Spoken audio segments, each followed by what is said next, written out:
Study point में आपका स्वागत है। इस वीडियो में मैं आपको बताऊंगा ह्यूमन डाइजेस्टिव सिस्टम के बारे में। मनुष्य में भोजन का पाचन मुख से प्रारंभ हो जाता है और छोटी आंत तक जारी रहता है। जीभ हमारे मुंह का सबसे महत्वपूर्ण हिस्सा है। जीभ लगभग 3.86 इंच लंबी और 3.1 इंच चौड़ी होती है। जीभ आपकी बॉडी में सबसे मजबूत मसल्स है और यह सबसे लचीली है। यह एक अकेली ऐसी मांसपेशी है जिसमें टेस्ट सेंसर मौजूद होते हैं, जिससे हम स्वाद लेते हैं। जीभ में लगभग 90% स्वाद मौजूद होते हैं और 10% स्वाद आपके गालों और मुंह के अंदर ऊपर वाले हिस्से में मौजूद होते हैं। प्रत्येक मनुष्य में 32 दांत पाए जाते हैं, 16 निचले जबड़े में और 16 ऊपर वाले जबड़े में। इन दांतों को 4 प्रकार में डिवाइड किया गया है: इंसाइजर, केनाइन, प्रीमोलर्स और मोलर्स। इंसाइजर या कृंतक यह सबसे आगे वाले दांत होते हैं जो चपटे व धारदार होते हैं। यह भोजन को काटने का काम करते हैं। केनाइन या रदनक यह नुकीले होते हैं जो भोजन को फाड़ने का काम करते हैं। जो लोग नॉनवेज वगैरह खाते हैं तो उनमें ये दांत सबसे ज़्यादा यूज होता है। उसके बाद प्रीमोलर्स और मोलर्स यह भोजन को पीसने का काम करते हैं। संपूर्ण जीवन काल में दांत 2 बार निकलते हैं। पहले बाल्यावस्था में जो दांत निकलते हैं जिनकी संख्या 20 होती है, जिन्हें दूध के दांत भी कहते हैं हम। मनुष्य के मुख में 3 जोड़ी लार ग्रंथियां पाई जाती हैं: पैरोटिड्स, सबलिंगुअल और सबमैंडिबुलर। पैरोटिड्स यह हमारे कान के नीचे पाई जाती है। सबलिंगुअल यह जीभ के दोनों तरफ पाई जाती है और सब मैंडिबुलर यह हमारी जीभ के पीछे वाले हिस्से में पाई जाती है। जीभ के पीछे वाले हिस्से में निचले निचले जबड़े में पाई जाती है। इन लार ग्रंथियों से 3 प्रकार के एंजाइम का सीक्रेशन होता है। टाइलिन टाइलिन यह भोजन में आए मंड या स्टार्च को माल्टोज शर्करा में परिवर्तित कर देता है। फिर उसके बाद दूसरा एंजाइम है माल्टेज। यह भोजन में उपस्थित माल्टोज शर्करा को ग्लूकोज में परिवर्तित कर देता है। उसके बाद है लाइसोसोम, जो भोजन में उपस्थित हानिकारक जीवाणुओं को नष्ट करता है। इसके बाद भोजन आहार नाल से होते हुए स्टमक या अमाशय में पहुंचता है, जहां से पेप्सिन और रेनिन नामक जठर रस निकलते हैं। अमाशय से निकलने वाले 2 रस होते हैं, पेप्सिन और रेनिन। पेप्सिन जो होता है प्रोटीन को तोड़कर पेप्टोन्स में परिवर्तित कर देता है और रेनिन दूध में घुली हुई प्रोटीन कैसिनोजेन को ठोस प्रोटीन कैल्शियम और पैराकैसिनेट के रूप में बदल देता है। अमाशय के बाद भोजन छोटी आंत में पहुंचता है। छोटी आंत के भी 3 भाग होते हैं। इसका प्रारंभिक भाग जो होता है अंग्रेजी के अक्षर यू की तरह है, जैसे ये दिख रहा है यू की तरह होता है। इसकी लंबाई लगभग 25 सेंटीमीटर होता है। दूसरा भाग जेजुनम कहलाता है, जिसकी लंबाई 2.5 मीटर होती है। शेष तीसरा भाग इलियम कहलाता है, जिसकी लंबाई लगभग 3.5 मीटर होती है। ड्यूडेनम के मध्य में अग्न्याशय या पैनक्रियाज पाया जाता है। अग्न्याशय से अग्न्याशय रस आकर भोजन में मिलता है। इसमें 3 प्रकार के एंजाइम होते हैं: ट्रिप्सिन, एमाइलेज और लाइपेज। ट्रिप्सिन इसका काम यह होता है, यह प्रोटीन एवं पेप्टोन को पॉलीपेप्टाइड्स तथा अमीनो अम्ल में परिवर्तित कर देता है।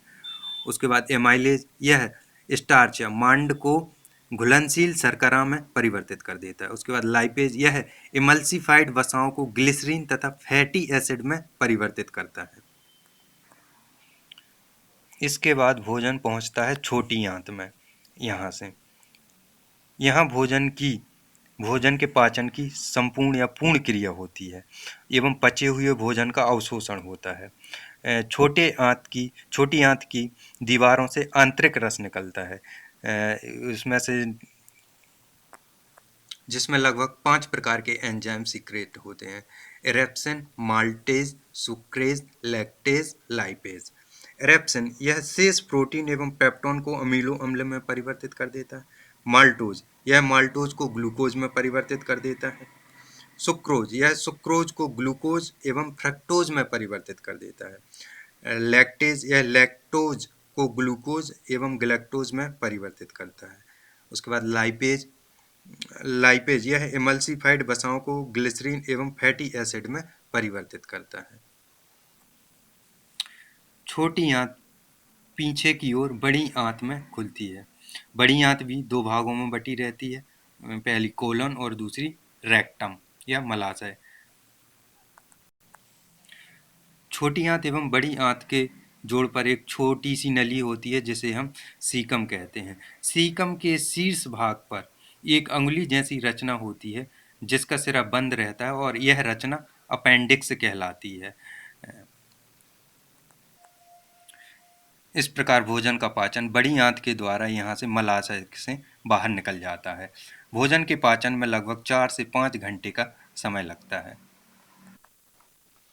भोजन के पाचन में बहुत सारी ग्रंथियां भाग लेती हैं, जैसे लार ग्रंथियां जिनका काम होता है सिक्रेशन करना, भोजन जिनका काम होता है एंजाइम का सिक्रेशन करना जो भोजन के पाचन में सहायता करते हैं। उसके बाद दूसरी सबसे बड़ी ग्रंथि है लीवर यह मानव शरीर की सबसे बड़ी ग्रंथि है जिसका वजन लगभग 1.5 से 2 kg तक होता है। 1.5 किलो से 2 किलो तक होता है। यकृत जो लीवर होता है प्रोटीन के उपापचय में सक्रिय रूप से भाग लेता है और यह प्रोटीन विघटन के फलस्वरूप उत्पन्न विषैले जो अमोनिया होता है उसको यूरिया में परिवर्तित कर देता है। यकृत में या लीवर में प्रोटीन की अधिकतम मात्रा को कार्बोहाइड्रेट में परिवर्तित कर देता है और यह यदि भोजन में वसा की कमी है तो यह कार्बोहाइड्रेट के कुछ भाग को वसा में परिवर्तित कर देता है। फाइब्रिनोजेन नामक प्रोटीन का उत्पादन लीवर से ही होता है जो रक्त के थक्का बनने में मदद करता है। हेपेरिन नामक प्रोटीन का उत्पादन लीवर के द्वारा ही होता है जो शरीर के अंदर रक्त को जमने से रोकता है। यह मृत आरबीसी को नष्ट लीवर के द्वारा ही किया जाता है। लीवर में थोड़ी सी मात्रा में लोहा, कॉपर और विटामिन संचित करके रखता है जो ज़रूरत पड़ने पर रिलीज कर देता है। यह शरीर के ताप को बनाए रखने में मदद भी करता है और साथ ही साथ यह जल के साथ अन्य CO2 और अन्य नाइट्रोजनी पदार्थ जैसे अमोनिया, यूरिया, यूरिक अम्ल और इत्यादि उत्पन्न जो होते हैं अमोनिया और विषैले पदार्थ उनको यूरिया में परिवर्तित कर देता है। यकृत के बाद दूसरी सबसे महत्वपूर्ण ग्रंथि है गॉल ब्लैडर जो कि लीवर के नीचे रहती है। यह नाशपाती के आकार की एक थैली होती है जिसमें यकृत से निकलने वाला पित्त जमा होता है। लीवर से निकलने वाला जो पित्त होता है वो इसमें जमा हो जाता है। पित्त जो है पीले हरे रंग का एक क्षारीय द्रव है जिसका pH 7.7 होता है। इस पित्त में कोई एंजाइम नहीं पाए जाते हैं। पित्त यह भोजन के माध्यम को क्षारीय कर देता है, यह इसके कार्य हैं। यह भोजन के माध्यम को क्षारीय कर देता है। यह भोजन में आए हानिकारक जीवाणुओं को नष्ट करता है। यह वसाओं का इमल्सीकरण करता है। पित्त जो रहता है पित्त में अवरोध हो जाने के कारण जो लीवर की कोशिकाएं रुधिर से बिलीरुबिन लेना बंद कर देती हैं जिसके फलस्वरूप ये बिलीरुबिन नामक का जो द्रव है यह पूरे शरीर में फैल जाता है जिसे ही हम क्या कहते हैं पीलिया कहते हैं। यह पीले रंग का रहता है जिससे पूरा शरीर पीले कलर का दिखाई देने लगता है। उसके बाद दूसरी ग्रंथि है पेनक्रियाज। ये पेनक्रियाज या अग्न्याशय, इससे अग्न्याशयी रस निकलता है जिसमें 8.9% जल और शेष लवण और एंजाइम्स होते हैं। इसका pH मान कितना होता है 7.5 से 8.3 होता है। अग्न्याशयी रस में बीटा सेल्स पर कोशिका बीटा सेल्स पर इसकी लैंगरहैंस की दीपिका बीटा सेल्स पर क्या इंसुलिन का स्रावन होता है जिससे डायबिटीज़ होती है। इसके ज़्यादा स्रावन से क्या डायबिटीज़ हो जाती है। डायबिटीज़ इंसुलिन की खोज किसने बेंटिंग एवं बेस्ट ने 1921 में की थी जिसके अधिकता से क्या